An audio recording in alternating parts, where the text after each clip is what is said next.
करायला गेले तर त्या फॉर्मॅलिटीज म्हणून केल्या जातात। माझी अशी विनंती आहे की त्याचा अहवाल की त्या मिटिंगला कोण आले, कुठले मुद्दे कोणी मांडले याचं सविस्तर जर मागवण्यात आलं तर तिथले लोकल इश्यू हे थेट जिल्हा कार्यालयापर्यंत पोहोचतील असं मागण्याची व्यवस्था असेल असं मला वाटतंय।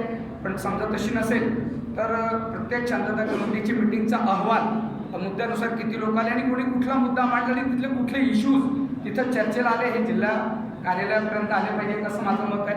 आणि दुसरं एक थोडक्यात असं आहे की एक 2-5% टवाळकेच असतात आणि ज्यांना धुसफूस देऊन नंतर पुढाकार घेऊन त्याच्या पाठीमागे राहणारे बरेच असतात। तर माझी अशी विनंती आहे की या ठिकाणी की झेंडे लावून त्याच्यातून फिरणं असेल किंवा तशा गाडीच्या नंबर प्लेट्स असतील किंवा अशा लोकांचं जर वेळीच त्यांना बोलून समज देण्यात आला या ठिकाणी वैयक्तिक शांतता कमिटी मिटिंगमध्ये जनरली कसं असतं उलट अनुभव येतो की शांतता कमिटीमध्ये सज्जन नागरिक असतात आणि प्रभारी सगळ्यांना त्यांना चांगल्या सूचना देत असतात की असं झालं पाहिजे तसं झालं पाहिजे। ॲक्च्युअल करणारे तिथं नसतात त्या ठिकाणी त्या कमिटी मिटिंग्समध्ये।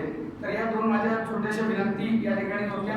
मला इथं बोलवलं, आपल्याशी बोलण्याची संधी दिली याबद्दल मी आपला धन्यवाद।